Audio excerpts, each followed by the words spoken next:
The Creative Coliseum would like to begin by acknowledging that we are on treaty land, referred to as Treaty 4 territory, and that all people here are beneficiaries of this treaty. Treaty 4 encompasses the lands of the Cree, Saulteaux, Dakota, Nakota, Lakota, and the homeland of the Métis Nation. We respect and honor the treaties that were made on all territories. We acknowledge the harms and mistakes of the past, and we are committed to moving forward in partnership with Indigenous nations in the spirit of reconciliation and collaboration.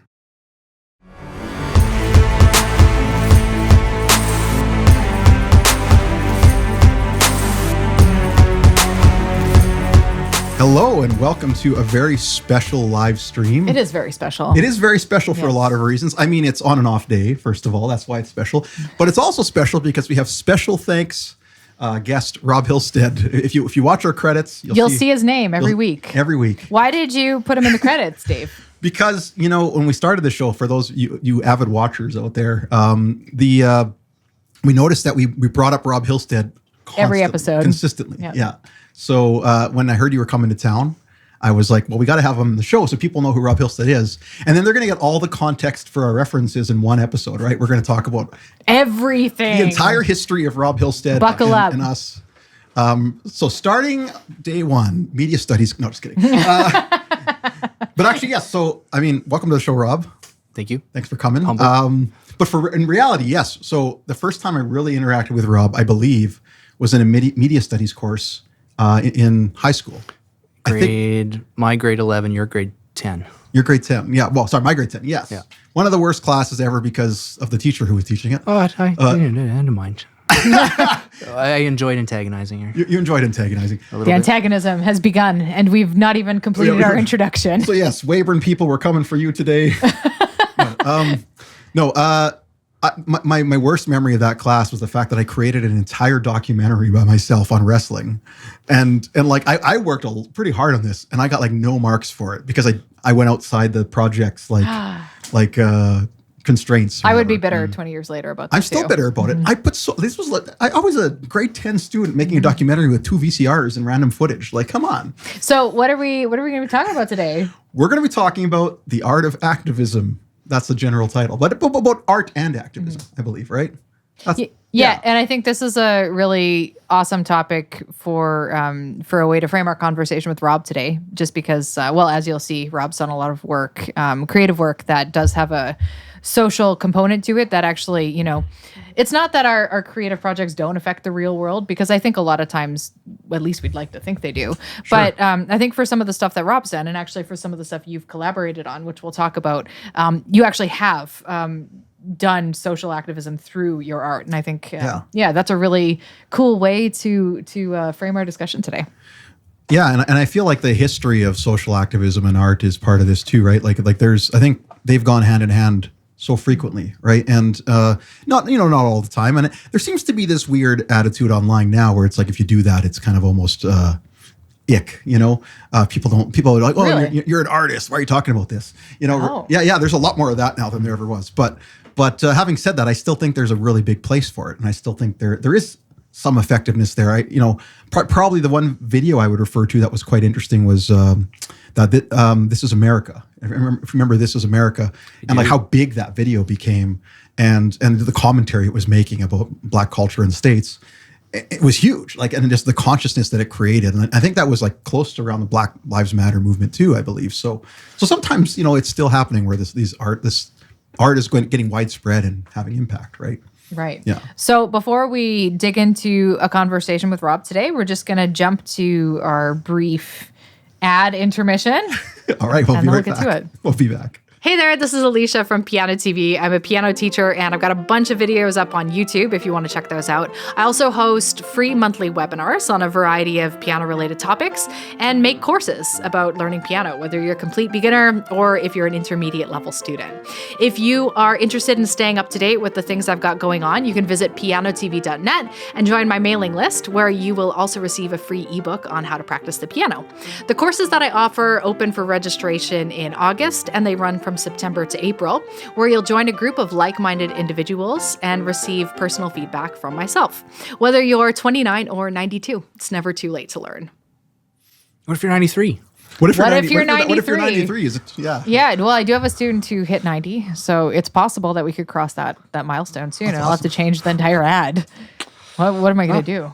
You have a student in their 90s. Yeah. Is that like is that a record for like oldest student to take an online piano course? Like, Well, for me it is. I you, don't know I about wonder. I don't know about the wider world, but it might legitimately be like a record. but Like, shout out to Jim. You are super awesome. Awesome. The first thing I wanted to do before I feel like we've done a lot of preamble already. I'm just going to keep that train on rolling. But one thing I want to talk about before we start talking with you is I want people to know who you are, why you matter, why you're really cool. And a lot of that has to do with you're one of the people that you're one of those people who has like real experience in the film industry. So I'll just like list some things off, but Rob's done lighting technician work. You've been a gaffer. You've been a best boy.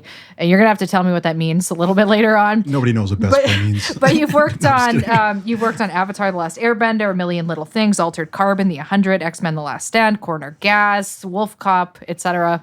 Lots more. So he's worked on stuff you've seen and watched, and just as an all-around cool person. So I wanted everyone to know that first. Yeah. So tell us. So tell us in your words, Rob. Who is Rob Hillstead? Tell us about yourself a bit. Well, I'm 42 years old, still trying to figure that out. I do consider myself to be a media producer. So like the lighting is one side of my career that I've found is a great vehicle to kind of be a part of the bigger machine of entertainment that we consume on a daily basis. I've always enjoyed the sort of insiders like perspective of how big budget filmmaking and high art filmmaking can be created, and not just filmmaking. Like I've also worked in rock and roll, doing some of the technical things in addition to like our own pursuits in our 20s and teens, creating music and touring and things like that, and eventually producing, So I feel like I'm one of those kind of jack of all trades, but unable to focus on one. So it is an avenue for me, I think, more than anything, to try and have a broader conversation with people. Even the lighting work, I feel kind of gets you a seat at the table, right? To talk about sort of where entertainment takes us in its different forms. Right. I love that you said the jack of all trades thing, because it's something Alicia and I talk about. You're always like, how I can't sit still, and I'm like trying all these different things, and you're like, I kind of like the same process. Yeah. So Rob and I come from or cut from the same cloth that way. And speaking of being cut from the same cloth, you guys go way back musically. So Yes. I would love to hear. I'd love to hear the origin story, and this also ties in with our topic today about activism and art, because you did that early on. We did. I mean, I would say we didn't start the band for activism purposes. I started it to heal my broken heart and be cool, but to get yes, female attention. Yes. to get female I believe attention at the time. to And get it worked. the attention of the bassist's sister, actually, Yes. which is Which created a bit of a controversy at the time. Sorry, Nathan. But a marriage in the long run. So Still together. I have to share this story, okay? Because it was in my basement. I'll never forget this day. So we had a band. It was myself, Linger. called Linger, with Rob Hillstead here, myself, and Nathan Binns was the bass player. Just us three at the time. And I mean, when I say band, it was loosely a band. We were just writing random things, and we had no drummer. We didn't know what we were doing. So I remember I was there the night that Rob and Catherine started to kind of date. And then we went back to my house afterwards, and Rob, put a bunch of candles, was playing some nice guitars, and it was really sweet. I actually thought about this recently. That's for sure. Yeah. Yeah. And then anyways, so they were dating, and we had a jam session one day, and Catherine was there with Rob in our basement, and they were like cuddling in my basement. And so Nathan comes down the stairs, he looks, he goes, "You're dating my sister?" Oh, man. Like in disgust, and then walks away. It was just like that was his intro to their relationship. It was unreal. But you know what? Like the wonderful thing is, here they are, like Still, I don't know how many years You just later. had your anniversary. Yeah. 14 years married. Right. And we're in our 25th year together. Right. Which means that's 25 years of Linger. Of as Linger, well, yeah. right? Yeah, Wow. You could keep track of Linger's anniversary. Based on your 'cause it's really relationship. close. Yeah. I think we had 6 months in the band. So the band is 6 months older than my relationship. There you So go. Kat basically is Linger. Yeah, and I mean, she was a part of Yeah. a lot of it. She starred in one of the music videos that we did and created a lot of the artwork and did some That's right. modeling with it and actual painting. Yeah. Yeah, so she was definitely involved in. I forgot about that. early She made a stages. CD cover once with a painting. I forgot about that. Yeah, the one. Shine Through cover I think yeah. was an amalgamation of her face, her painting, and then Nathan did some awesome digital Yes. editing to create the 3 lines Yes. theme. Which we did talk about 3 lines, the one Yeah. podcast, and With Sundance, the right? reference to my ex-girlfriend. But anyway, yeah. So that's the Linger origin story is a high school origin story. Yeah. Obviously, So, and I think this led us to the thing that is really cool about how you guys are award-winning musicians because of your activism 25 in years music. later. Yes. the high 25 years school, later. yeah. So let's hear about that. Yeah, you tell them what happened. Why do we write this? Well, yeah, what did you write? I think this predates Linger, and I think It might. Linger formed from this partnership that we started. I think so. Because it was really early on in any of the sort of like recording and music stuff that we were trying to do. I remember like doing a 9 Inch Nails remix was kind of like the first phase. Cool Edit Pro, layering single channel upon single channel upon single channel. No multi-track back then. And yeah, I think I was thinking to myself today, like, Dave, when did we actually meet? Like meet? And it wasn't in class; it was in the It wasn't, hallway. eh? I had seen you around, and I saw that you were dressed like a goth, and you clearly liked like Marilyn Manson and 9 Inch Nails, which is like the phase that I was in as well. Right. Very big fan. Were you of also that. very were you gothin it up at the time? I was a bit too trepidatious to go full goth at all in high school. So just because like baggy pants. There were many people that were bullies, and Weyburn was Yeah. was very closed-minded when it came to anyone fashion forward. Oh yeah. And so I do recall turning around and showing you one of my rare 9 Inch Nails remix album. I think it was called Fixed. It was Broken and there was Fixed, and I'd got that in Winnipeg. You couldn't get it in Weyburn because Weyburn only had one CD store Yeah. that you could buy from, and it only had 1 or 2 albums. So I remember you going, whoa! And that's it. Yeah. Friends for life. Bonding over 9 Inch Nails. Okay, fair enough. Yeah. And so we did end up in that media studies class, Yes. which even though the teacher might have been a little overly structured, whether she meant to or not, certainly did spark a creative passion in both of us. Yeah. You know what I mean? Like the opportunity. What other class do you get to record a song for an assignment? That's right. You know what I mean? Fair. Like that part was pretty cool. And I what thought. song did you record for an assignment?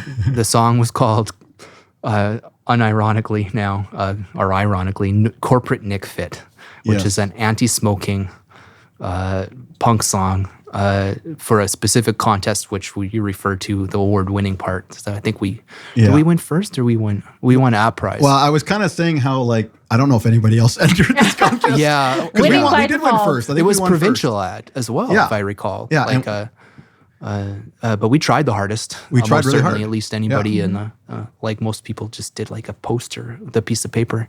Yeah, full studio It's such a production. shame that you don't have this recording live I know. from many years It's- ago, it's lost to lost. the vagaries of time. It's gone. It's not coming Or back. but wait, So here's what I'm going to say before we play Okay, this. I don't So throw anything away. I'm not going to subject you to the entire song because that would be. I mean, it's what is it, like 5.5 minutes? oh geez, It yeah, is- yeah, no, it no, is no, no. long, yeah. So we're going to listen to a tasteful a cut. taste of it, and then we'll come back here. Just because, trust me, you don't want to hear the whole song. But at least you'll Brings see back you'll good see what memories, they're huh? into. Okay, so here we go. It's gonna be Rob on guitar, bass, and program drums. Program drums, yeah. Dave on vocals.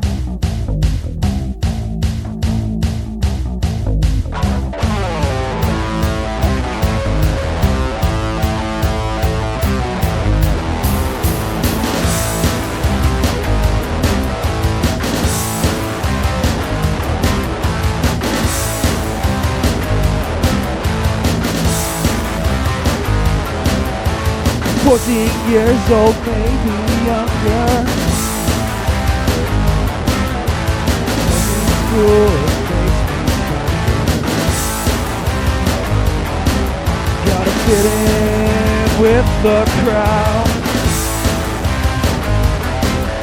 Or maybe it's cool 'cause it ain't allowed. Well, I'm 25 years dead. Don't bother putting the gun to my head, 'cause I'll smoke it away instead. Oh, come on, if it's all been said. All right. Hey, 1 sec here. Mics are good. Okay. Okay. So Okay. that was Corporate Nick Fit. What were some of the lyrics? Um, I'm 25 years dead. so don't bother putting the gun to my head.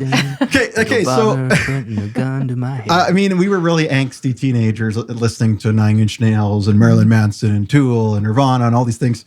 And so of course, my song had to be angsty. And what was more angsty than talking about how cigarettes were going to kill you, right? Yeah. So, yeah.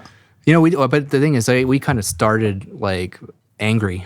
Yeah. Like I remember, like we were both interested in politics and sort of things that were going on around the world, and you know, a big issue in and around there was Columbine, which happened when we were kind of at the tail end of our high school careers, and there was lots of reasons to be angry. You know, I think we felt that disillusioned from the lack of action on a lot of these obvious social problems, and I think your father was a great influence on that as well. If you recall that we got a letter writing campaign together for, I think it was called EHOS, HIJOS, trying to sort of put pressure on governments to release kidnapped children prisoners in South America. And, and it was sort of like trying to channel our anger from different sources into something constructive. Yeah. You know? Yeah, that's a really good way of putting it. Actually, that goes well with like what we talked about in our mental health episode. It's like finding good channels to put that anger into, right? Like we were talking in that other episode about, you know, whether using art to cope, and that was, you know, it's like a double thing where we were coping You can get hurt by it too. Yeah. But we were like coping and doing activism at the same time in some ways. And I mean, like as much as a teenager is going to have influence in activism, but we were trying. Well, and some of your early steps with activism were also featured in the paper at one point. Yeah. Well, So that's what was right. that? What were you guys doing? We formed or were a part of forming a local chapter of Amnesty International. Yes. One of the professors at the university, whose name escapes me, and your dad, and I think it was you, me, Catherine, Aaron Grosjean, and Nathan. Right. Got together and were meeting on a weekly basis with these letter writing campaigns. Man, I forgot about this. And, Can we take a look at the pic? Yeah, we can. We did what are those things called? A booth. Yes. At the Weyburn Square Mall. Weyburn Square Mall. Trying to town bring of 10,000. Bring awareness to corporate greed and trying to regulate international corporations that were like going to foreign countries and overthrowing governments and stuff. So, you know, it was a broad swath. It's a broad swath that we were hitting, and I think it did actually turn out to be a bit of a challenge from people that walked up. I remember having many debates, although all calm, and you know, I think we still kept to our righteous indignation and didn't like delve into partisanship. So like we were political, but we weren't pitching any necessarily specific side, just trying to point out the injustices we saw and things we wanted to see changed. Yeah. That's a good way of putting it. We're going to take a look at a blast from the past here. All right. So this is what you guys were talking about here, the booth that you set up. Yeah, I see Richie Roy is there. Was one of the guest members. I see Kat. Talking. Catherine. Yeah. Catherine was very involved with a lot of the early stuff. And I know we talk a lot about like Nathan, you and me as being the original membership of Linger. But one person we kind of sloughed off was Aaron Grosjean was also there at the ground level at every practice, participating in many decisions. And I think at the time we felt a little bit like trying to keep it a boys' club. Yeah. And I think if I were to do that whole situation again, we should have got Aaron to play. Just to be in the band. Yeah. So like we had a community as well. It wasn't just the three of us. Like it expanded into a slew of different individuals who would play for short term or long term. Yes. Some of which came and left angry, and Linger some version 1, version 2, version 2.5. Yeah, kept coming around, many versions. But even when we started playing shows, we tried to like carry over our political activism. Right? We invited Regina chapters of Amnesty International to come and handle pamphlets at our shows, and I think that was anytime we played the Exchange in Regina for a period of a year or two, they were always there selling T-shirts and handing out pamphlets for information. So it was trying to tap into what was already what I think was quite an intelligent crowd of outsiders that.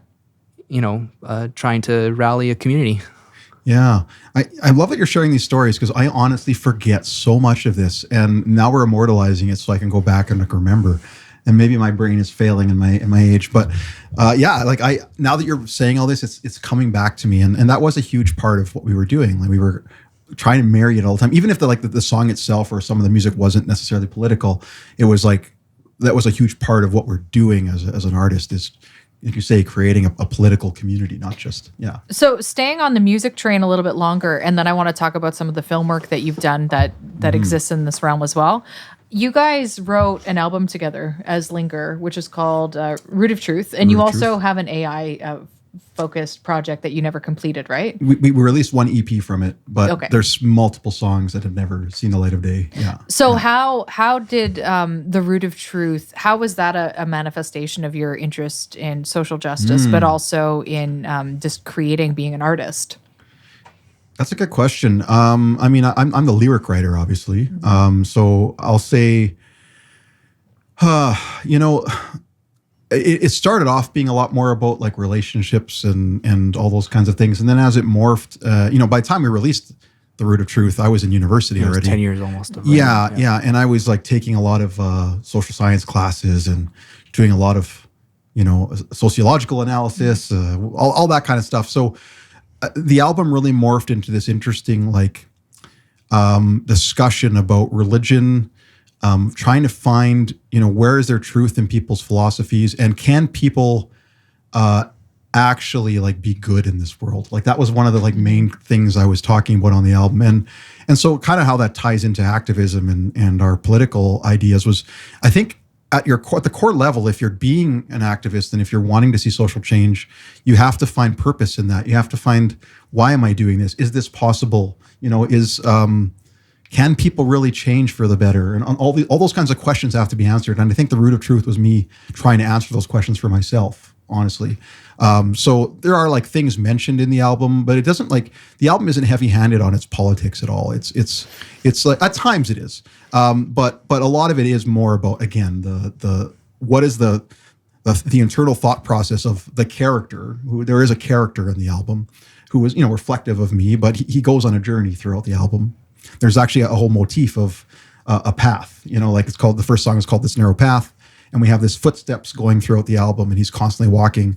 And he actually gets to a point, in the point of despair, where he can't go on anymore. I'm going to cry on this, but I don't know. It's very personal. I didn't expect to have that happen. Sorry, guys. I'm sorry, I guess I should have interjected. That would have been save you from yourself. No. But no, it's good. But I will say, so at that point in the album, it's like the point of despair is the idea that you finally are so beaten up by like everything that you've experienced, like trying to create change, trying to like find purpose, trying to sort that all out, that like it can get to that point where you just finally give in and just decide to be violent, right? Malice, right? And that was the point of the album, was that like every revolutionary out there at some point had to get violent, it seems, right? To create the social change that they wanted. And does that work? And that was the question I was trying to ask in that album. I don't really have a clear answer on that because I think in my older age, I've become more of a revolutionary communist, to be honest. I have. But it was like a sad realization, I think, for me at that age to think like, oh man, like the social change that I want, can it really be done without violently upending the structures that exist, right? And I don't know, can it? I mean, Well, yeah, and you ended that album with the same open end. Like I did. I think the hanging melody the hanging, the acoustic version, is that the last track, right? That's technically the last track, And then there's the secret track. There's a hidden track that's Yeah. kind of a character like getting humble and coming to an AA meeting, for lack of a better term. But it was like talking to people about what they were Yeah, experiencing. it was. I think it was not giving necessarily into apathy, but like kind of walking away from a problem that you don't think you can fix. Yeah. And when the politics of it, I don't think were partisan throughout it. It was a lot of it, but a lot of it was very biting. Like I think about Modern Miracles, Yes. which was a song about the disasters of Katrina and Wilma and these upending natural disasters and its relationship to unfettered capitalism. Like these are the kinds of questions your character was kind of like posing that was making him cynical and as he like led him to despair. You know, rebellion of the tools of like, it's shocking at how blind people are about like the simplicity of fixing things. But, you know, even that itself was kind of blind to itself. So like, you know, I felt that a lot of your lyrics from an outside perspective were dealing with the issues of the day. Yeah, as well. That's true. Yeah. So you were searching for some form of altruism, and I mean, as the rest of us, the cynicism kind of won out. Yeah, you know, it hasn't completely defeated me, and I will say that. Good. You know, like, and I think in my older age, the other side of it though is I like how you keep referring to yourself as if you're an old man. Well, I mean, in my age. we're talking about like half a lifetime ago, right? And Literally, that's yeah. it's pretty wild to think that like that was my journey that long ago, and I definitely remain cynical. I won't deny that, but I still have a little more hope and optimism in like the individual experience, I think, than I used to. I think in terms of like an individual person overcoming something, or like we talked about the Dark Knight dilemma in the other episode, and if you haven't seen the end of the Dark Knight, like it's basically just, you know, Joker poses a moral dilemma to two different boats of people, and you know they're going to blow each other up. One has to decide to blow the other one up, otherwise he's going to blow both of them up, and neither of them decide to blow each other up. So that whole idea of like humans will do these altruistic things that are not necessarily to their benefit, like they're because they're of their concern for their fellow human. Or at least a writer in a film will create this. Yeah, but those things happen in real life too, though, and that's what I mean. Like those kinds of outlier situations happen in real life. Like that was influenced by real people's morality. That's what I believe. And so I mean, whether or not that moment is a little bit maybe fantastical, I mean, you hear all kinds of stories of sacrifice in You hear it on both sides. on both sides, You right? also hear about groups of people slipping into chaos and Exactly. destruction. You hear both things. I think there's you can find ample examples of both. Yeah. But the idea that even exists, that we can achieve that, is something to be hopeful about. That's the one thing that I am. That it's at least possible. Hope is That it's at important. least possible. Absolutely. Yeah. I mean, I would say that one of the things I struggle with right now is still, though, that like, is there an alternative to violent revolution? Like, is there? And there's a really interesting quote by everybody looks at Nelson Mandela as if he was like the biggest pacifist in the world. But they actually said once when he was talking about the Palestinian conflict, he said, you know, like we will do everything we can to not use violence, but if we have to use violence, we will. He said that, like that's the philosophy you should espouse, and he said that, like him, like, you know, Nelson Mandela said that. There's a quote of it. You can listen to it. So, yeah. So even the guy who you think was this most optimistic, like wonderful person, still believes that at some level you need to be violent to be revolutionary, right? So, I don't know. I'm not like here promoting that necessarily. No, don't forget about evolutionary change. Exactly. Not right. just only revolutionary. There are many examples of ideological ideology coming to fruition through slow steps over many Generational years. Yes, changes. that's right. Yeah. So again, I don't want to give the impression that because I came to that conclusion in my own thoughts that it's necessarily right. I mean, I think it was more I don't want that conclusion to be right. Yeah. I think maybe that's the way to say it. Is by the end of that album, I was like, I don't want that conclusion to be correct. Are the hanging happier swaying there? Exactly. Although yeah. that that symbolism has changed meaning over time, and I think it was very much brought to my attention recently that the noose has a significant significance to some people that it doesn't to others.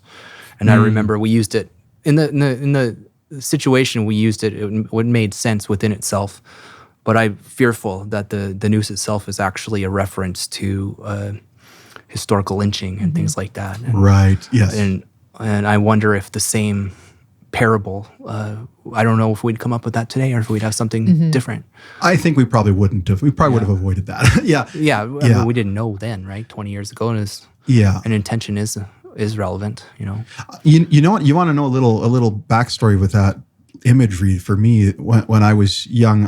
I might have been having a trip of some sort. I don't even remember, but I had this imagery of like this large, like weird, morbid, like dark orchard and like everybody hanging. And that was like where I got that idea of like people, to me, it was like what it symbolized at the time was this idea that like there's lots of people who are just kind of blind to what's happening and are just basically apathetic. Yeah, they're apathetic and they're dying, and there's nothing that they're just like waking them up is really difficult, right? And so like in the Swaying Image music video, like there's a guy hanging at the start and he gets cut down, right? And then he has to kind of go on a journey from there. Very much an awakening. Like right? Very Matrix-esque. Yeah, it was Matrix-esque. Yeah. And that was kind of around the same time you think about it. 99 Matrix came out. That was a big influence on the idea of a kind of pre-wokeness.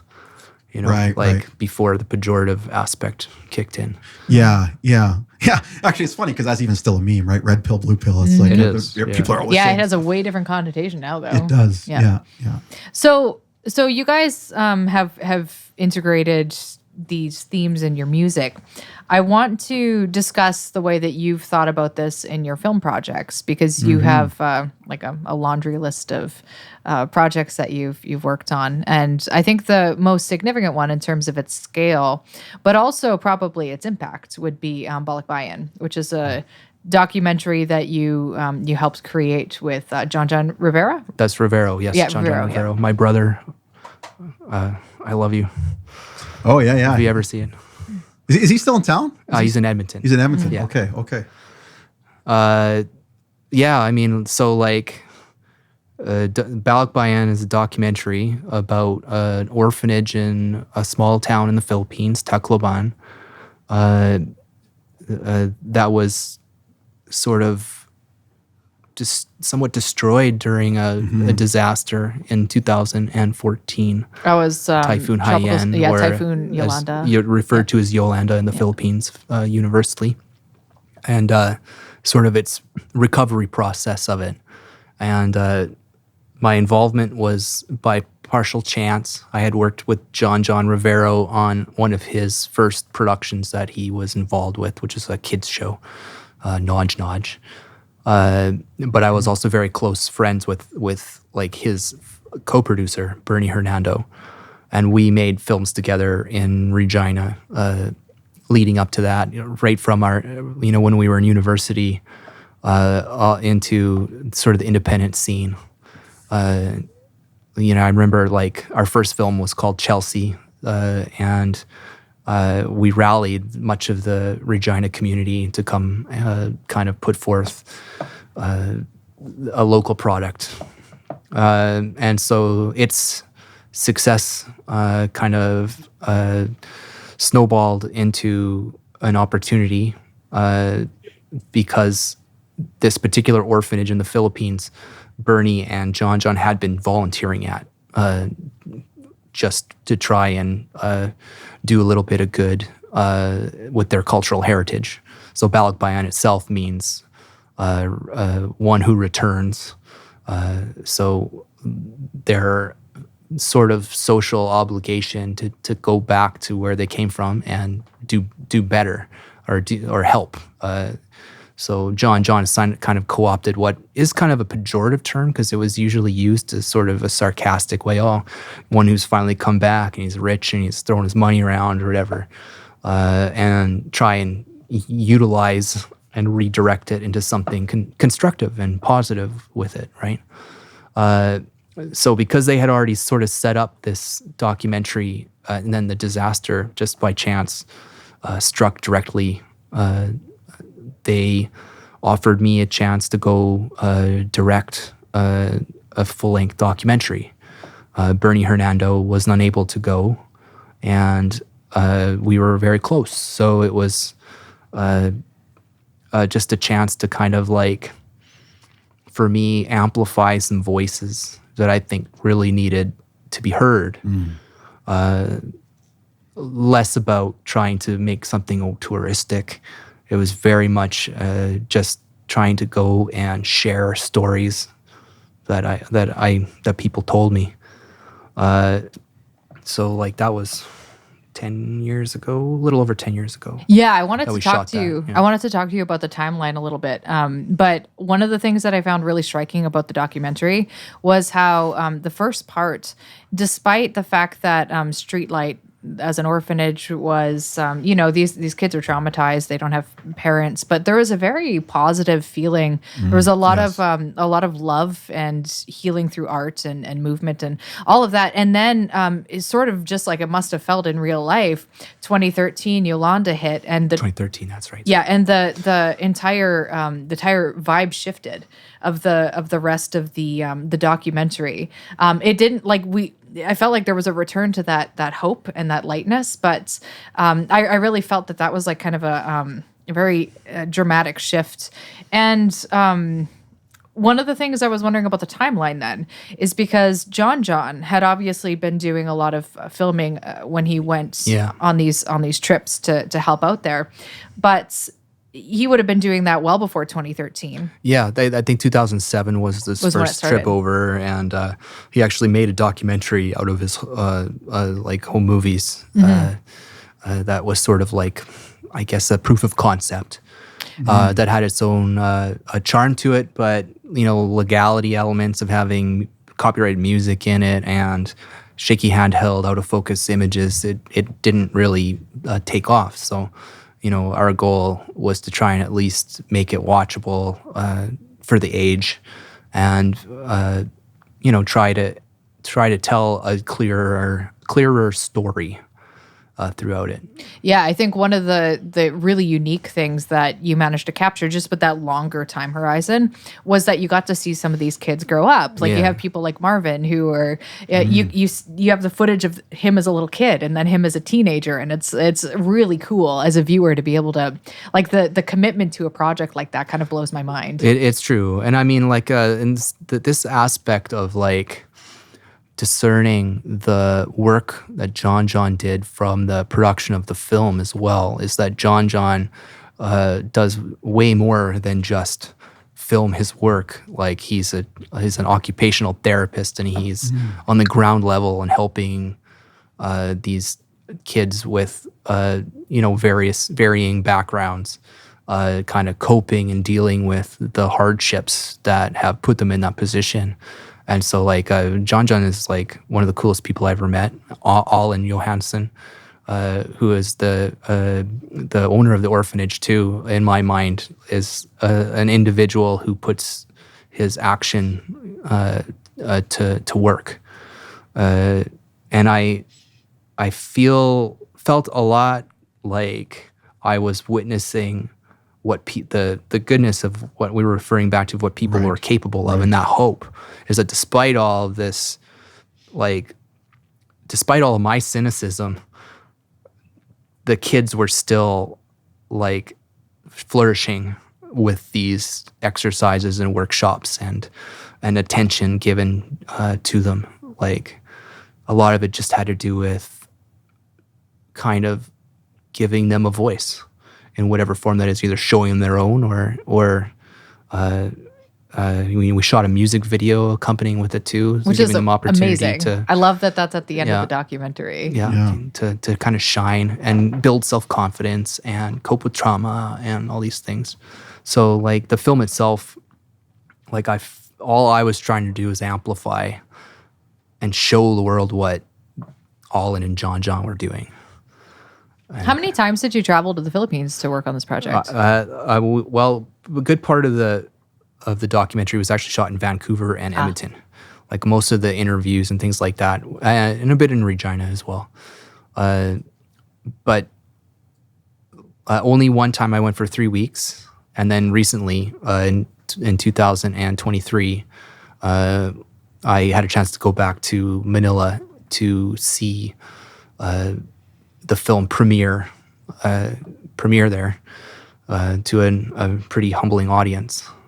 So, timeline wise, it took a long time, but It did, because when did you guys release it? I believe that its first screening was in 2020. 2020, yeah. So that's quite at the like Edmonton that's International Film Festival, and it actually won, it also right? won an award, Yep. Viewer's Choice I think it was just best documentary. yeah. Congrats on that. Yeah, it was pretty great.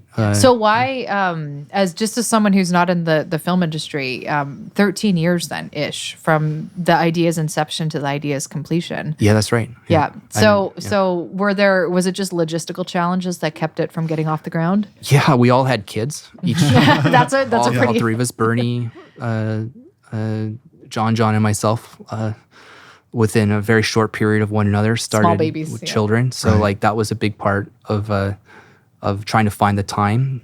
We struggled to find editors. There wasn't a lot of money. It was funded pretty much primarily by John himself, and so trying to wrangle 300 hours of footage into a watchable 90 minutes took many versions. Our first one was 6 hours long. wow. So it also means that a lot of stuff was cut out that never made it. That was also still quite powerful. Yeah. Rob, did you edit it? Or do you work on Yes, something? I did edit. Initially, like we had Lindsay Canning probably did the initial groundwork, or did do the initial groundwork of the documentary, creating the first 6 hour, then 4 hour long versions, and at that point, I sort of took over and cut it down into the format that we had. We didn't know what we were going to do with it, right? We were just debating between web series and a television series, episodic or whatever, and feature film. And so we kind of, like, I took a page out of Werner Herzog's notebook and I created it into chapters. Right. Which were sort of Six chapters, something like that. I think so. Yeah. That were kind of self-contained stories. And like we hedged our bets of whether we would release it as a full thing or if it would be episodic. Right. So we edited it for both. Man, that's a big job. Yeah, it was. Yeah.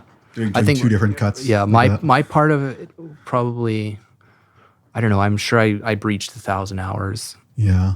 just on the edit. Well, and you also did the cinematography for the, obviously John's footage is a big part of it as well, but Yeah, it wasn't just me. I had quite a few people involved. Mike Zimmer actually. That's right. Yeah. Filmed Shout some out of the Mike. Mm-hmm. Vancouver stuff.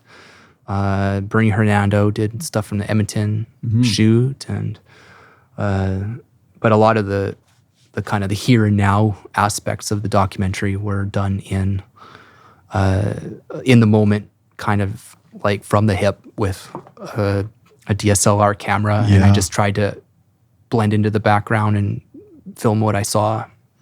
Yeah. Well, and sometimes I liked when you had your cameos. Like I got to see you jumping skip rope.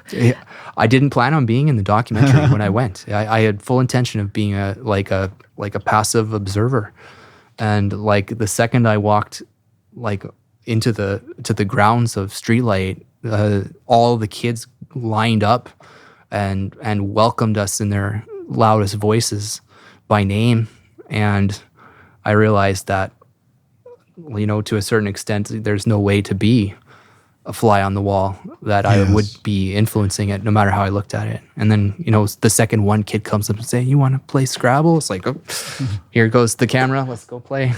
That's a really interesting point to bring up. And I think I've worked on documentaries as well in similar veins of, social activist type documentaries. And that is kind of the conundrum I think we experience as artists sometimes is you're filming these people who have gone through these traumas and it's a really challenging thing. And you're there to tell their story and to it is an activist spirit, but then we're and sometimes we're told to just be, like you say, flies on the wall and not get involved. But how it's almost similar as a social worker. I feel the same way. Like stay neutral, right? Or stay like you can't get personal, but like how, and that's the hardest part I think as an artist. If you're going to approach a project like that and not get personal with it, like how do you do that as a human being with empathy and concern for other people, right? And how do you toe being that neutral? line? Yeah, that's, I guess, in my opinion, when you're doing activism, in fact, you're coming at it from a certain perspective to begin with, right? And I wasn't trying to influence anybody in a negative way, and in fact, it was the opposite. I was there to try and also be a mentor to some kids. Like I gave them the camera, showed them how to do some basic photography. I let them be a part of what they were making, choosing where we speak and what we talk about, right? Mm-hmm. I felt that every interview I did with the adults as well to try and just tailor the interview to whatever they kind of want to talk about, and be mindful. Like I know you watch a lot of interviews and documentaries where people are put to their extremes and they say something or it slips out and that ends up in the cut. I hate this. Got to respect the subject just as much as trying to faithfully portray your view. Yeah. In fact, if not more, respecting the subjects. Mm-hmm. I was involved in a documentary like this, and I don't want to name names or anything like that, but we were talking to families of who had been victimized, right?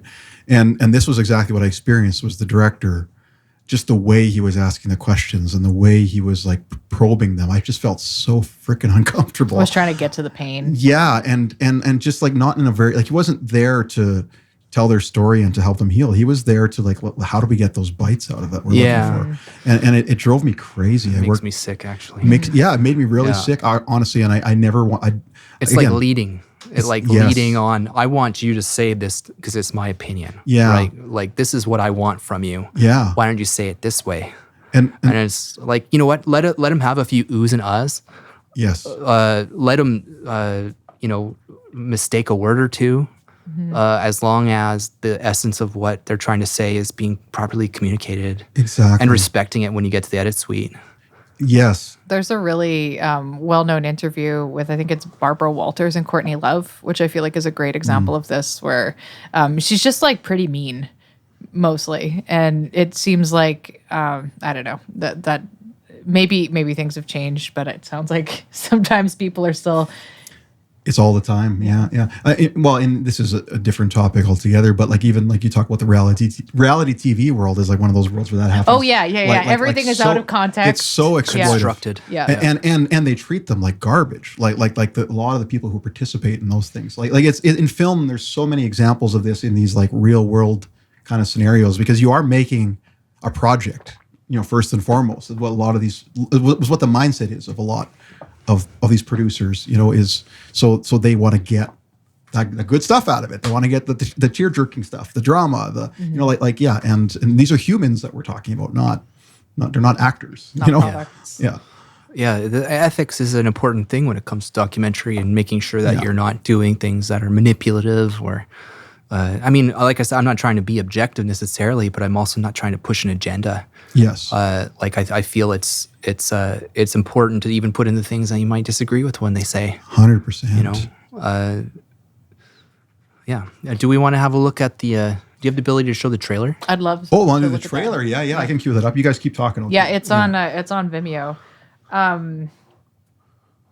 One of the, I'll just mention this briefly while he's queuing this up, but this reminds me of something something of Kant. I always, my life is, everything comes down to Kant, as I've told you right now, just because I've been in that mode. But the documentary seems to be structured in the way that the rules for happiness are: there's something to do, someone to love, and something to hope for. And I feel like the documentary actually embodied all of that. It's because you have these people who are everyone involved in the healing, like the kids and the adults alike. It was all about taking action, often physical action, as a way to heal, someone to love, obviously, like not being neutral, personally connecting with each other, and also something to hope for. I feel like there was such a strong theme of hope, especially when you did the music video at the end. I felt that was really powerful. I love that video. Yeah.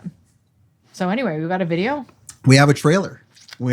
Straight from the Dark Gems Media. Is that's Dark Gems. that's your my- company? that's my Yeah. company. So let's cue that up. Here we go. On top of the roofs of the study center, newly built today. And the beautiful sea.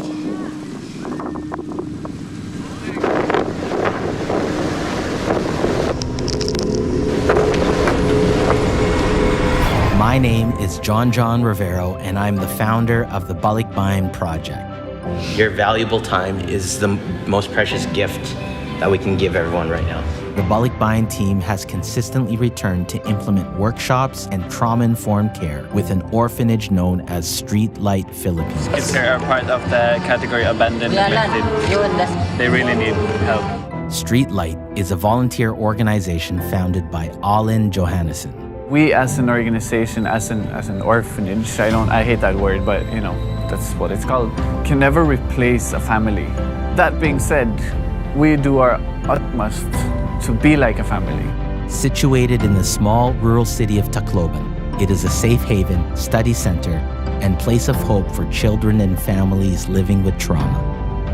So sometimes victims of trauma don't know they're maaram na traumatized. Exactly. On November 8, 2013, the world witnessed Typhoon Yolanda, which claimed the lives of thousands and displaced millions of Filipinos living in the Visayas regions of the Philippines. This time, the Balikbayan project team was returning with urgency to be present with the Streetlight family and help heal trauma together. This is an epic journey that reveals that regardless of background, we are more similar than we are different. We all need love and connection. Together, we have shared in this journey of creating a safe place for healing and resilience. From the streets to the basketball courts, from public begging to public performance, from being insignificant to belonging to a loving surrogate family. From victims to survivors. Promise me you will come back. Keep your promises. I keep my promise, right? Promise you'll come back. Yeah, keep your promise. Yeah.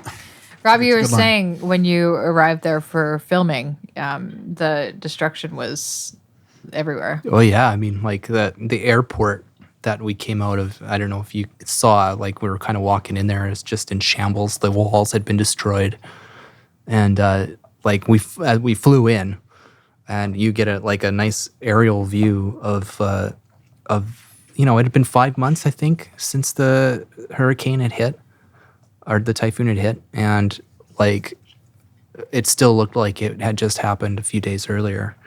Like it took a long time for them to repair, and you just sort of become numb to it really quickly.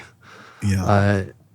And it's this surreal blend, I think, of like, people going about their day, living their lives, shopping, doing activities, playing, and amid this world-shattering rubble. So just such a shock to the system to see that juxtaposition.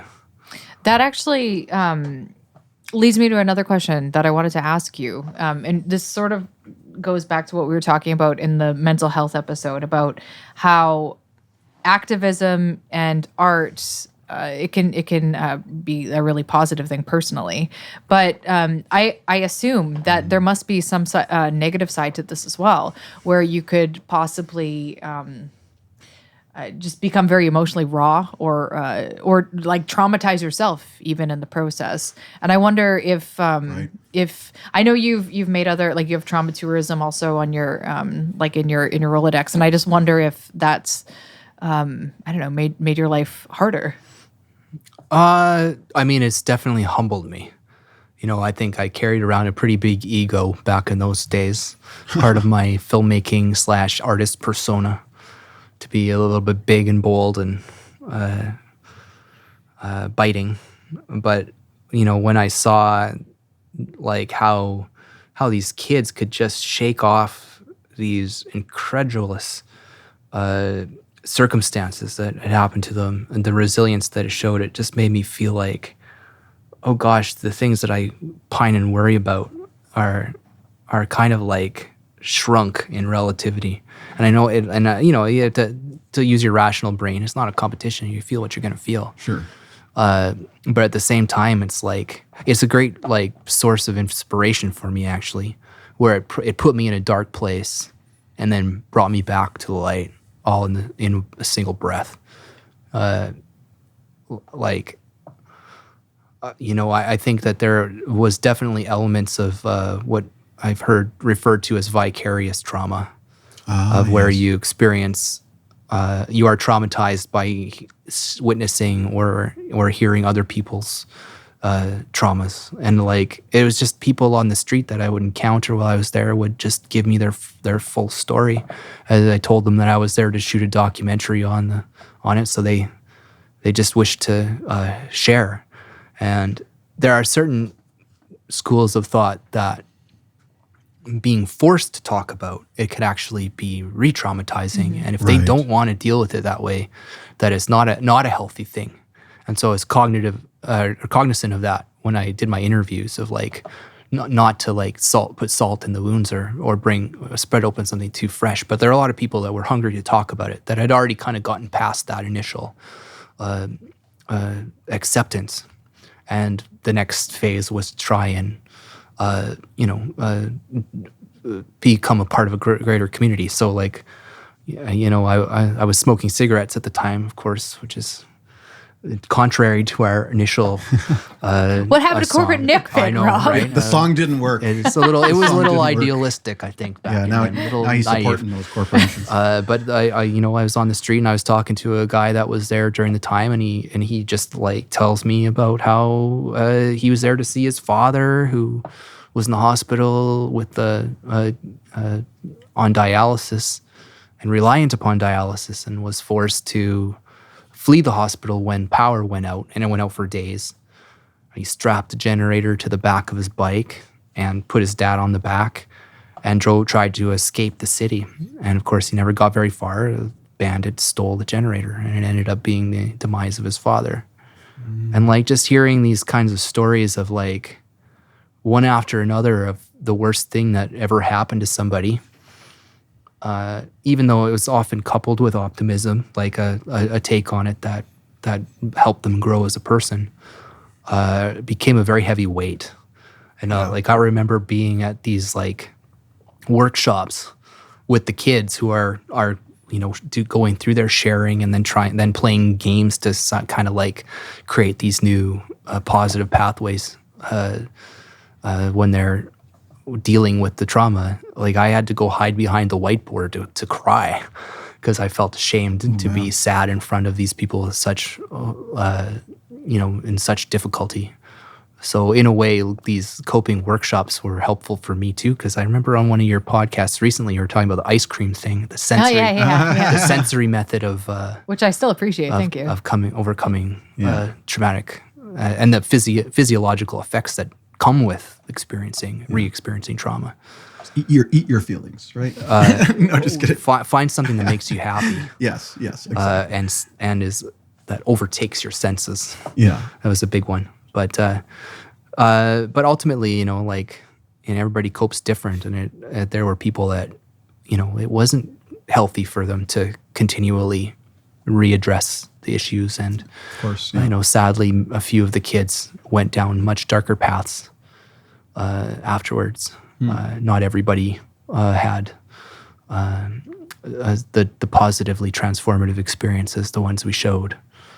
And you know, to omit that from the documentary is, you know, perhaps, again, not objective by any means, but at the same time, in order to not be exploitive, trying to weigh whether showcasing this person's downfall is appropriate at all. Right. Even if it might have a greater good ultimately, what does it do, you know, if that person ever saw the documentary? So, you know, like, just always remembering that there was a human element to what we were showing, and we weren't outsiders, we were a part of it. You know, our social activism in this sense was really trying to influence like people who were in that field, and to create empathy, I guess, to the general public about you know, the things that happen over there or distant, how everyone is still kind of very similar. Like, how would you react in that situation, right? Right. So, you know, we're never looking for Netflix viewership to watch this. We wanted, like, professors, we wanted politicians, we wanted diplomats and occupational therapists and these kinds of people to see, like, how do we cope with these disasters in a way other than basic financial aid, you know? Right. At one point in the documentary, in one of your brief cameos, you were talking about your moment of doubt. And it reminds me a lot of what you're talking about now, maybe the more resolved version. But what was your moment of doubt when you were working on this documentary? Yeah, the funny thing about making movies, and especially if you become part of them, is that your vulnerable moments get captured on film. Yeah. And after, like, I had an interview with Alan, who is the main organizer of the Streetlight, that was so heavy and so, like, kind of, I don't know, eye-opening is the wrong thing, but it felt like I was learning stuff by someone pounding a bat on my face. That it just kind of put me in a state of shock. And my hope, like, just vanished. And as I know many people who have been in, you know, in states of despair, is that, you know, you just sort of stop believing in the possibility for any positive outcomes. And for me, it was like, I was just first kind of starting to quantify poverty, and, like, you know, I grew up naive in a small town in Saskatchewan where abject poverty was hidden from the general public, and, you know, enough for someone to convince themselves that it didn't even exist. To actually go out there and see, well, there's this many poor people going through this here, and this is only one small portion of this island, which is only one small portion of the Philippines, which is only one small portion of Asia. You start to be able to quantify actually how big the problem is. Right. And man, yeah, my first knee-jerk reaction was a cynicism and yeah, sincere doubt that anything we were doing there was nothing more than a ripple on an ocean of problems. So yeah, like, I'm like, who the hell are we to be doing this? It's like, oh, just a bunch of, you know, affluent Westerners going to small poor countries to make themselves feel better about you know, their philanthropic work without actually really doing anything good. That was the poison idea that just overtook me. Well, and that's not like a false idea, because this is something that's pretty easy to witness. I mean, I'm thinking about what was that dude who had the altruism, not positive altruism, it was like some kind of movement. Yeah, I'm not going to remember his name off the top. Was it Sam Bankman-Fried? I'm not sure. Anyway, he there was like fraud and bad stuff, but it's like I don't know, very much a thing that has I don't know, maybe it's existed for longer, but it's been in the spotlight for a decade or two. With this, what you're saying, people who have a lot of money who want to improve their image and to make shows of doing things, and there are people who actually do benefit the world. There are people who have a lot of money who actually put it to good use, curing malaria or whatever. There's, Right. But I totally get where that feeling's coming from, because as just someone who's observing all of this unfold, there are instances of it where you can kind of see it's a little paper thin, it's a little transparent. But did you come out of that experience feeling hopeful again? Did you feel like you actually did something of positive value? Yeah, but I think it took years for me to really lose the cynicism that came along with it. But when in November, I was actually back in Manila for the premiere, which I think I mentioned earlier, the Filipino premiere of the film, and it was at the 10-year anniversary of when the typhoon hit. It was kind of then that I finally felt how much bigger than me it actually was. It was organized by the Canadian consulate to the Philippines and the Norwegian consulate to the Philippines in partnership with the equivalent of the kind of the Filipino NFB as a commemorative event.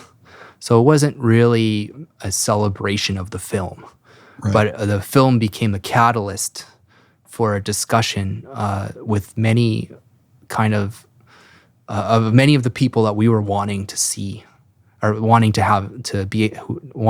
have seen the film. One person who was a member of the United Nations that had been to many disaster zones afterwards is saying that was the first time that she kind of made the connection to kids with trauma acting out, like the sort of unpredictability of their behavior. And she'd never attributed it to the fact that it's like, well, this is like a physical manifestation of emotional and mental trauma and physical trauma. So for her, it flipped her perspective, and now she plans to collaborate with the Balikbayan team, John, and Paula Rivero, husband and wife duo, by the way. I talk about John is always a singular entity, and he's not. Paula is the, don't take any offense to this John, but the brains in the sort of ideology, I guess, that they're espousing, and a lot of the science behind it. John is very, very knowledgeable himself, but Paula is a powerhouse of making things happen. So the collaborative element that they do with partnerships of organizations like Streetlight and hopefully in the future some United Nations groups,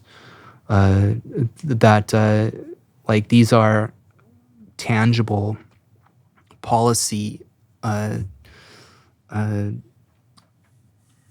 influence is the wrong word, more along the lines of like lobbying, I guess, for policy change, and doing so by just showcasing, here's what we did, and look at the results.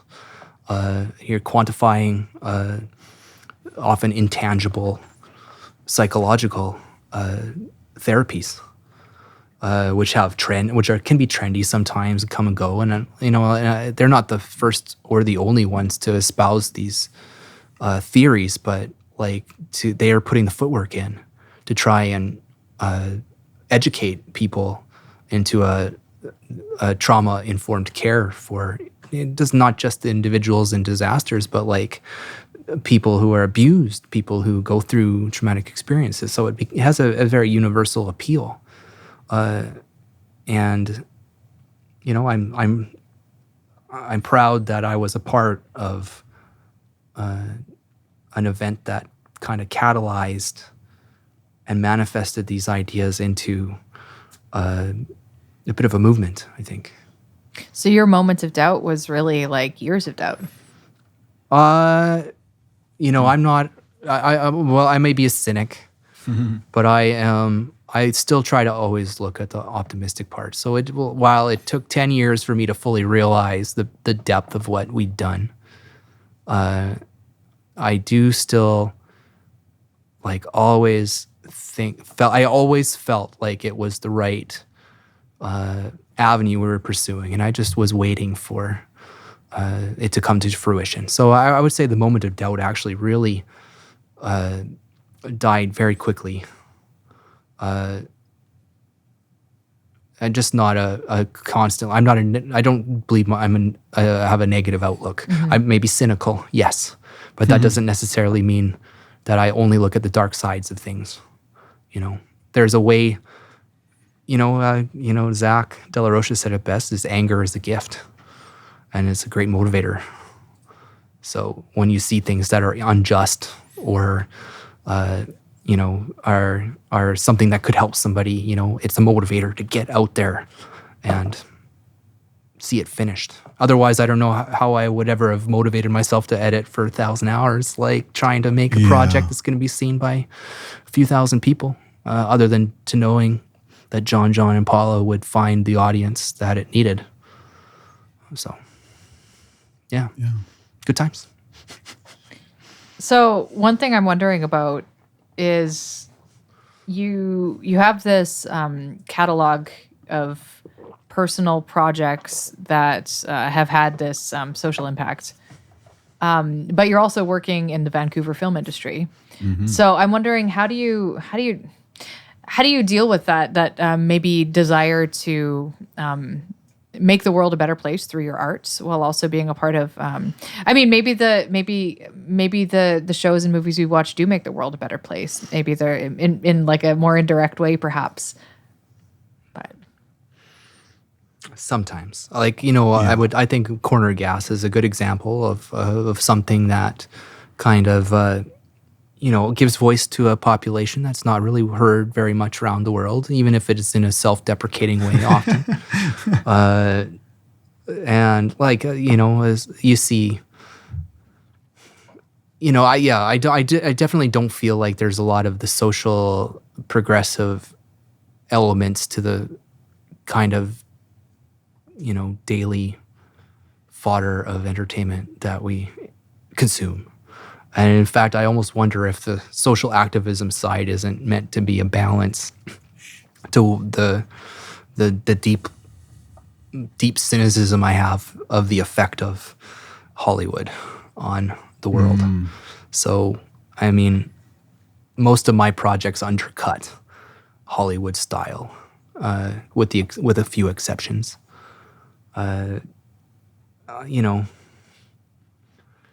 Entertainment is very flawed in terms of portrayal of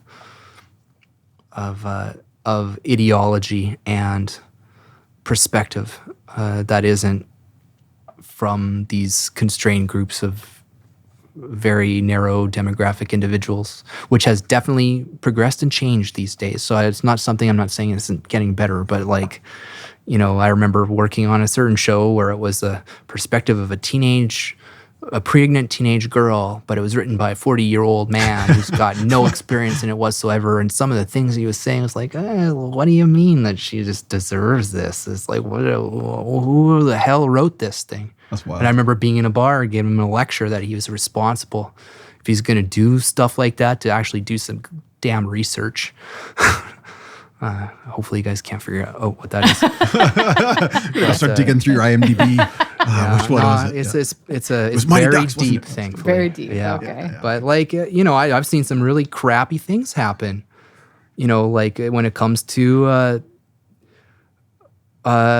kind of the Me Too movement was very eye-opening. Prior to that, there was a lot of really bad things that were openly happening in terms of sexual harassment and bullying and keeping women out of positions of power. I feel like we're still flushing that out. It's still it might never actually. Yeah. It's kind of a pendulum where it goes back and forth of where people complain that there's not enough, and then there's too much, and the fight continues. But at the same time, I do think it is getting better, although that doesn't really justify the fact that it still happens.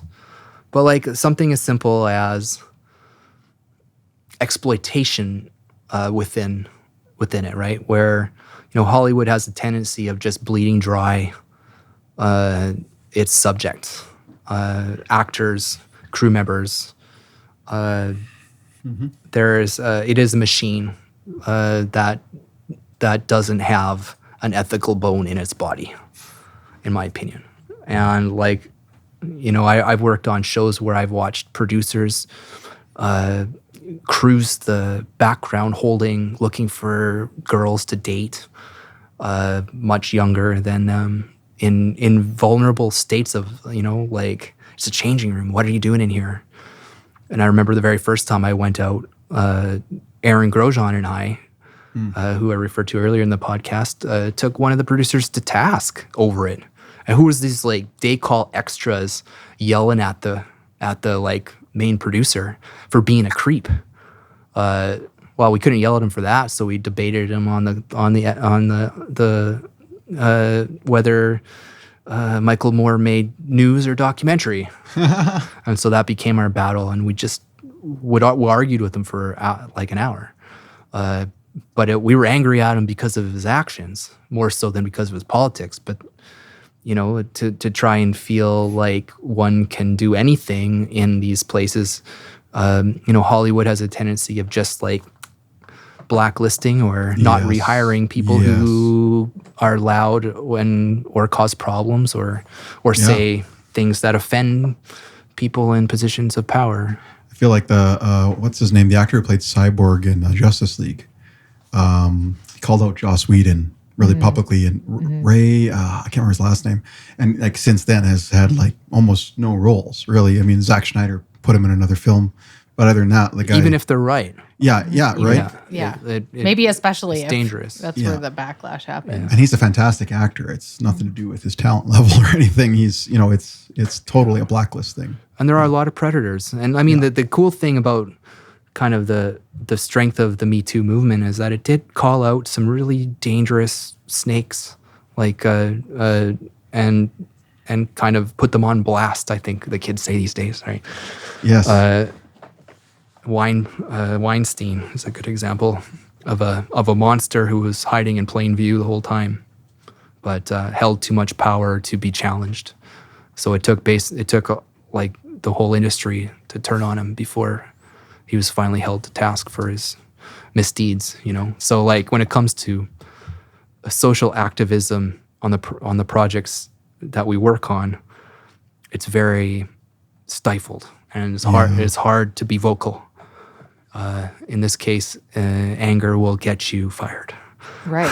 This is an interesting idea, though, too. I like this idea that there's like activism happening within the project, like within the staff itself, because we talk about the Me Too movement. The activism there is like in the project, in the set, right? It's not like the film itself. It's the activism's happening like at the ground level of the actual production, which is really fascinating when you think about that. Like we talk about the art of activism, there is activism happening on film sets that way now, where people are getting called out or things, But oftentimes it's suppressed. It's suppressed, you can't. You have to be careful, and like the wrong political statement is enough grounds for removal. Interesting. And it's not removal. They don't fire you. It's more of you're not rehired. Right. So, it's dangerous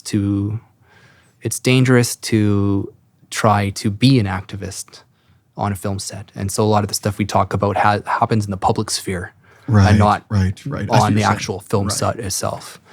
One thing that happens in Hollywood is the content that we consume, the movies and TV that we watch, is given to us with the filtration of whoever's agenda, whoever wrote it, whoever their worldview. They're showing us how to feel about certain situations, and they're showing us how to think about certain situations. It's enormously influential. Think about the maybe experiences you've never had, and your only frame of reference for those experiences are scenes from movies you've seen. It's telling you what your emotional reaction should be and how you should. So I guess where I'm going, if you have a pretty homogenous group of people who are creating these stories, we're stuck in someone's lens. We don't broaden that lens, and all of us are, I think, worse for it. Whereas when you start including, more diversity in the storytelling aspect, the people who are directing, the people who are writing, not just the actors who are representing, it gives us maybe a visual of what a different way of thinking and feeling about the world is. So I think that there's Hollywood has enormous influence, massive influence on the way that we just experience the world, the way that we experience each other, the way that we feel about certain situations. So if you don't have that activism from the inside, the uprooting, the diversification of the way stories are told, we're always going to be stuck in some 60-year-old white dude's head. Yes. Yeah. Yes, correct. And so, like, you can only, what's that classic thing? You can't change people, you can change yourself. And, like, there are small things that everybody can do to try to make the world a little bit better. And, one thing that's been kind of prevalent in the technical side of filmmaking is all these old school racist, homophobic names and gender-fied roles that reflect times of the past that just continue to, like, people forget what the root of the name of something is. And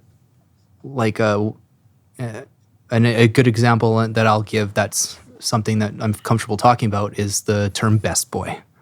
So a best boy is a job I've done quite a lot in my career, and it's like the administrative side of the lighting department, where you do hire the workers, assign them their jobs and roles, keep track of their hours, manage equipment, and plan moves, and all these like logistical elements of the lighting department.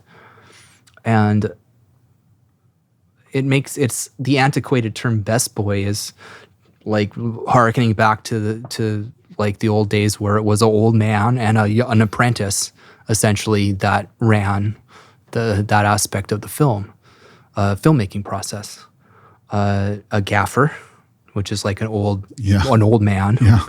And where there's a lot of there's a reason why it existed like that, because that's what the roles sort of were self-fulfilling for a lot of years, but things have changed now, as I think the collective consciousness of this imbalance and seemingly arbitrary nature of who makes up the department. So, like, I remember a moment for me was when I was taking a board op course, which is like a console to control the lights, down in Hollywood. I partnered up with a trans woman best boy. And it just made me sit and think for a little while. I was like, why on earth does this female identifying individual forced to like use and she called herself that, like what is essentially purposely misgendering herself. I thought, why is it gendered at all? Mm-hmm. You know what I mean?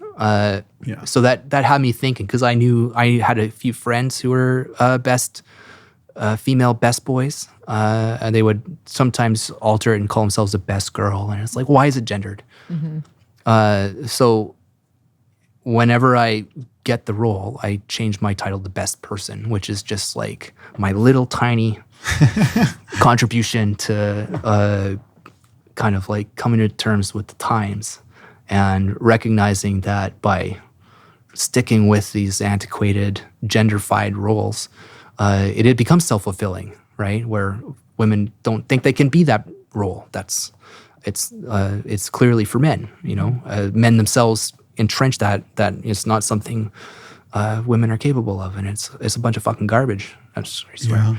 There are only a few examples of female gaffers or female key grips, but I'm happy to say I've had a chance to work with a few, and anybody's argument that there's any quality difference is somebody who sees the world through their own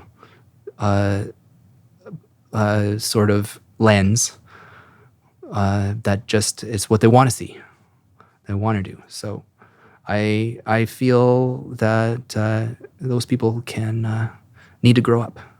It's wild to me to think that would anyone ever be watching a movie and think like, oh yeah, definitely like a woman was the best person doing this. I can totally tell because of the way the logistics have been arranged in the lighting it's department. A tiny cog in a giant machine. Yeah. But somehow they still manage to make it sexist.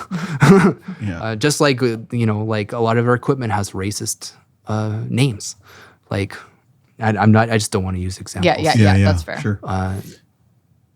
But like things that are contemporary words for pejorative words for black people. Really? In other languages. So like you have people yelling it across the stage, having no idea of the context, and then you have somebody who's French speaker just there like shocked. Yeah. Like not aware, So it sounds like the film industry needs some work still. Well, yeah, and I mean this is sort of like, I mean, I'm doing it for 20 years in lighting as a union member, and 25 years in the film industry as a filmmaker. I've seen quite an evolution, and I do definitely think we're on the right trail. So like there is reason to be optimistic that these changes are going to make everything better. I mean, the film sets could be quite vicious, abusive work and toxic work environments, and are well known for that, and they don't have to be. It's just art, it's just entertainment. It's just TV. It's just film. Why do we have to get into these deeply divisive politics, Yeah. Well, anyone who's ever spent a lot of time with a small group of people with not a lot of sleep knows that that's like breeding ground for divisiveness, even if you all get along pretty well to begin with. It's like you're put in a pressure cooker together. So it just seems like the circumstances are against these teams in terms of being able to cooperate peacefully for the duration of a project. Yeah. Yeah, and I mean, like, everybody brings their own positives and negatives to the team that you're with, the filmmaking team, the crew. But I kind of like it. We forget that it is a workplace, and that lives aren't being saved, whether you succeed or fail, or. Like people just put a lot of extra weight on trying to make it out for more than it actually is at times. So I mean, this is definitely the cynical side of me coming out about what I do. I do love it. I mean, there's a part of being a part of like these moments that impact millions of people. It's very humbling sometimes. I think of the time that Brent Butt coined the term staycation, and I remember the day that we're sitting. He coined that term? I guess so. Yeah. Not saying it was never spoken before, but it was corner gas that perpetuated it, and I remember hearing years later in South Korea, watching an American news station suddenly using the term, and like. It only took a couple years to like permeate, and to see that kind of impact that was created was actually quite inspiring, and humbling once again. You're just a tiny part of it, right? But you get an inside view on the things that are informing our cultures.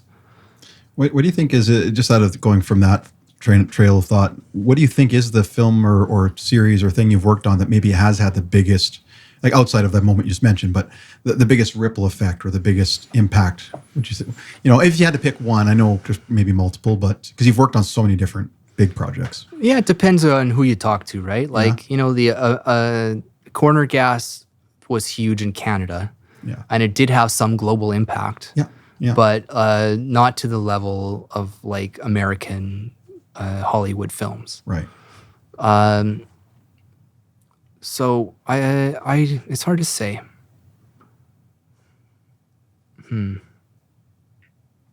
Putting you on the spot. There's so many, right? You see, we got to pull up your IMDb and then just scroll through. Okay, which one? Yeah.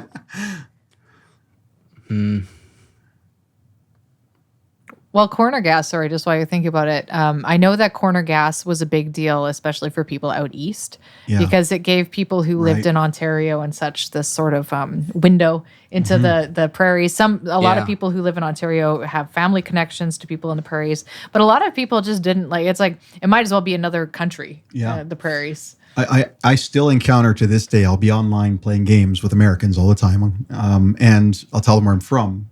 And it's Corner Gas. That's the reference. They're like, Corner Gas. That's their frame of reference for Saskatchewan. Exactly. They know where I'm from because of Corner Gas. Which was filmed about 30 minutes of here, right? In Rollo, Saskatchewan. Actually in town at the soundstage. Back when we had a film tax credit. Just thought I'd say that on the air once, weirdly enough, we're booked up for 2 years straight now at soundstage. It's like, but I'm supportive of a credit, but it is busier than ever right now. It's crazy. Well, not busier than ever. It's busier than it's been in 10 years. People forget very shortly how we had $30 million feature films coming here with big name actors. Yeah.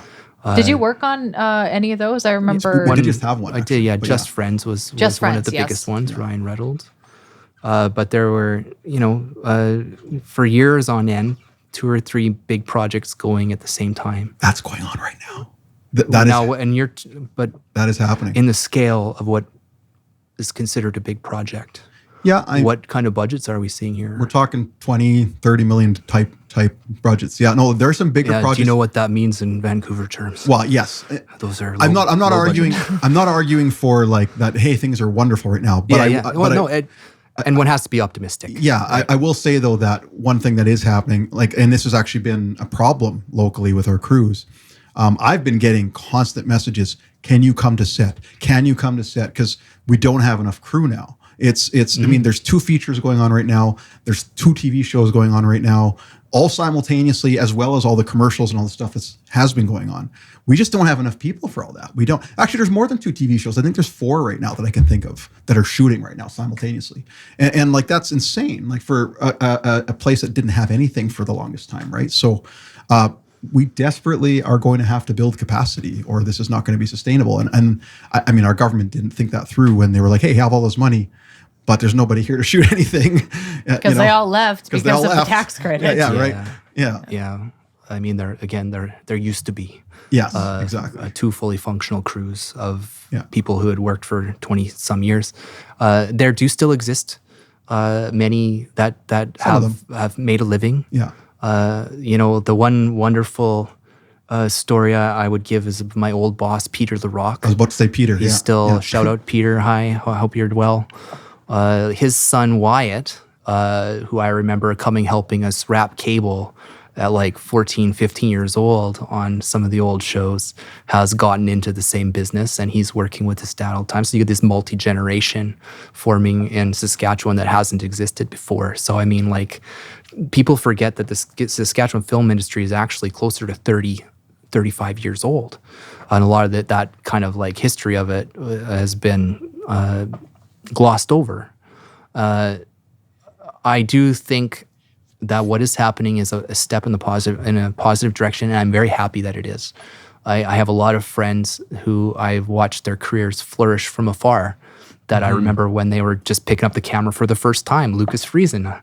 I remember seeing him in university, kind of be a shining star student, and thinking to myself, this guy's going to go somewhere. And sure enough, now what is he doing? He's got opportunity to direct his own projects at a much larger scale. And I think that he's booming. Yeah. He's again, I can't say too still much. just at the beginning of his career, He is, right? yeah. So it is exciting to see this. The one of the things I will say is being done right is the supporting of the local talent. Yeah. That's what did happen with the vacuum of the tax credit, honestly, was the vacuum that was left behind was people like myself and Lucas and all these other wonderful names from town, Jason Risters of the world. And Jason Rister, they filled that void and were able to do so many meaningful projects. By the time now we have these bigger projects coming back, they were all ready for it, right? They were all ready to participate. And I think Jason's down shooting one of these shows right now at the Volume, one of these films. I believe he's in the camera department. I believe he is. Like there's it's interesting how you're right. All this local talent suddenly is now relevant. All these younger people who are coming up, they're going to be on big name credits for films, right? Maybe we'll even get you back one day. Well, and I keep saying that. I was like, the way it's going, who knows? Well, the thing is, it's sustainability. That's the question. Yeah. And everyone loves to celebrate the boom times, but the film industry is a boom and bust cycle. Yes. Depending on the region you're in and depending on the incentives to bring people. Laura Saka was talking about that too in that episode where you talked with her. The boom and bust of the industry. And our issue is with the tax credit too. It's a very clear incentive. It's like here's the credit. This is what you'll get. There's not necessarily a cap on it typically, right? Like it's more if the percentage of what your budget is, right? Is that it's something along those lines. There right? is a cap, I believe. Is there an actual cap? It's a grant, yeah. Okay, interesting. So like what our government's doing now is more of a full-on grant where it's like, hey, if it's this budget. Oh, sorry. Yes, I thought you were talking about the present. No, I mean the tax credit itself. It was based on labor costs specifically. Right. Some provinces had something called an all spend. For a number of years, Manitoba had 30% all spend. So it means a third of their budget was. You could take that and set it against the taxes that the company paid. Yeah. And then what would happen on the back end of it, that the producers would be able to use that as their sort of payout and seed money for the next project, right? Yeah. Saskatchewan had a 40, I think, you have to go back and review, but it was either 45 or 50% tax refund on labor. Like you could offset 50% of your labor costs with this tax credit, and then an extra 5% if you shot in a rural area. Right. So that was a way to kind of spread out where the money that the film's bringing in was spent. Yeah. Because that's the whole point of a tax credit, is to try and encourage these big companies to come and dump money into the local economy. Yes. Right. Yes. So it's a bit different than the government dumping money into the local economy, because that's money that is supposed to try and increase spending and not be spending. Right. Yeah. That's a really good way to put that. But that said, I'm not saying it doesn't, because it is like money is being spent. They have to come up with part of it somewhere. A lot of it comes from the Canada Media Fund. Right. A lot of it comes from private investors, but it's a process, I think, that if done wrong ends up benefiting just a few people. Yeah. And not creating a sustainable industry. Yeah. So like if you're looking at it in the long term, somebody who is choosing between Calgary, Regina, or Winnipeg, if you want big budget films with big spending to come in, you have to be a reliable investment. A place to invest. Yeah. Otherwise, you put the risk of losing large sums of money, or other jurisdictions have better incentives that draw you away from it. So what's happening now is very good for the locals, but it's still not bringing in the external sources of big studio. Yeah. And I don't think it's its intention. It's not intending to do that. It's intending to foster the local people, where I feel that there is this effect that happens like in Vancouver, where you have these giants of film production coming through. People train on these with a large groups of individuals who have been working for many years and have skills to pass on, and then taking that, turning around and working in the small independent films for free or for next to nothing to try and foster new talent that way. So in all honesty, you'd have what you have now and big budget investment if you were to go the tax credit route, the incentive route. Yeah, no, I agree. Yeah. So who knows? Please reinstate the tax credit. Maybe I'll come back. Maybe that's the direction they will go. I mean, who knows? It's becoming so big now that I feel like now they're seeing that it can be successful again. You know, it might shift their and not to yuck the yum, because this is still an absolutely a step that I didn't know if it would even get to this point again. I never thought it would. You know, there were 10 years of struggle. You know, there was no work here for the first 4 or 5 years after the tax credit happened, other than a few commercials and music videos and very small budget things just to try and string together a living, and it wasn't enough to feed yourself. Well, I got one more question for you, and that is, what's next? What's next for Rob Hillstead? Question. Like you're about to jump on a set, right? Like, yeah, I mean, like, I have many ideas in the wings, and I've had one project I've been researching for about 10 years, documentary based, of which I don't want to reveal too much, but along the lines of kind of looking at the walls and borders, contested borders and stuff around the world. Kind of by chance and by purpose in my travels, I kind of have run into these visible barriers that are dividing different cultures or the same culture, like barriers to ideologies, and sort of thought to myself, it's like, well, what's the commonality? What's the why do we put up walls even when we're in like a good place? You know, I always hear that same phrase, good fences make good neighbors. And I'm like, well, do they? You know, is that the case in Israel and Palestine and North Korea and South Korea? You know, or are these things creating problems sometimes that may not have been fostered if they hadn't existed? But these are just philosophical questions that I've been musing as I've been in my travels. Right. So Very cool. When I was in Manila last, I stopped in Intramuros, which is the walled city of Manila, of old Manila inside, and sort of delved into the history of colonialism that it represented. And always even though it was destroyed in World War II by the Americans bombing out the Japanese, the Filipino people rebuilt, and now it's a place that houses kind of all the federal buildings and universities and treasures of the city. And I thought, well, how cool, I guess, is it that they've turned what was a symbol of oppressive colonialism into a kind of their own personal like treasure trove. So development is a long beast, and I want to make sure I know what I'm talking about and can consult with experts and stuff like that. So it's a long-term project that I've been researching for a number of years, but hope to begin the actual filming process of soon. Nice. Well, we'll stay tuned for that.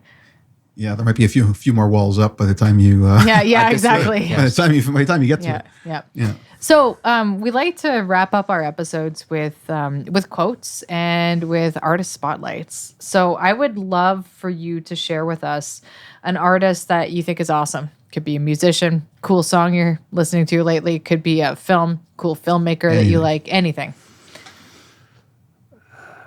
I've got one. Okay, cool. Okay. MIA Nice. is probably one of she gets me mad with the content of her work in a motivating way. Like Born Free, just this crazy driving bass riff with a music video of people with red hair being blown up by mines, which is actually a direct reference to the Tamil experience during the kind of Civil War and invasion. I mean, there's more to it than that, of course, but I just like someone who is taking the intensely negative experience of witnessing this war and riding it to again to share her stories and kind of like show another side that maybe isn't commonly seen by on the television and the media and things like that. There's been a few artists over the years that kind of like expose things that have been suppressed by the big media outlets or governments. Like was it Black Flag and Holiday in Cambodia, right? The stuff about Cambodia was they had a media blackout on. But it was a punk band that was like, Pol Pot is like killing millions of people, guys. Why don't we go there for a holiday? Everyone is dressed in black and they'll murder you if you. It's like these sorts of like musicianship are very expository to things that might be a little too taboo to talk about in the mainstream. So MIA was like that, and I think she caused a lot of controversy sometimes with things. And people went out of their way to to do hit pieces and trivialize her as a pop artist and not as a revolutionary activist. So yeah, I would say that I'm a big fan of her work and her straightforward, biting, expository lyrics. Right. Awesome. MIA. And it rocks. Yeah. Well, I think it was gunshots to a beat when I think of MIA. Yeah, well, I think that was one of the... And think of that one. Yeah. What is that? Yeah. Well, thanks so much for being here. We'll have to Thanks have for you letting back. me rant. We'll have to have you back because there are a lot more stories where that came from. Yeah. Awesome. Do we feel complete?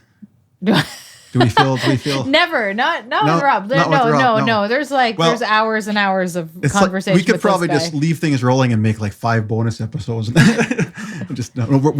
gonna have a good social hangout now. Have some barbecue without microphones and without cameras. So. Yes, the best kind of social experience. I was thinking it's been a long time since you and I have done that because last year. Every time we get together now, it's in front of business. Yeah, which is like great. I love having those conversations, but I'm looking forward to a casual. Yeah, like just we can say things without worrying. Yeah, exactly. About being flamed down. Yeah, we don't say anything that controversial. Well, I know because until today. Until today, it's all your fault, Rob.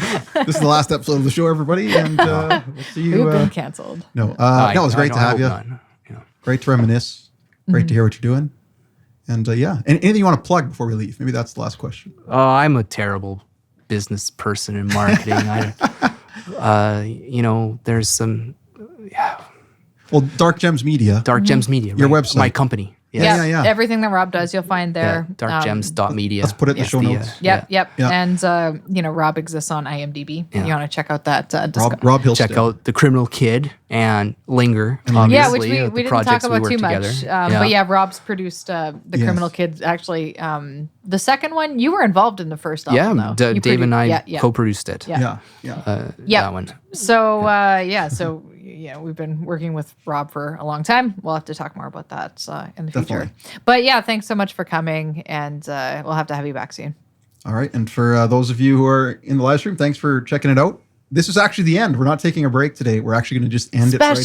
Special episode. So thanks for coming by, and we'll see you next time. Bye-bye. Thanks for checking out this episode of The Creative Coliseum. We'll see you next time. The Creative Coliseum is mixed and edited by David Roman. Executive producers are Alicia Van Betju and David Roman. Gear support provided by Roman Empire Studios. Theme music created by Roman Music YQR. Recorded live on location in Regina, Canada, Treaty 4 territory. Voiceover performed by Sundance Robson. Logo design provided by Danielle Austin. Special thanks Kyle Parkinson, Laura Posadka, and Rob Hillstead. The Creative Coliseum is a Nerd Party entertainment production in conjunction with Piano TV.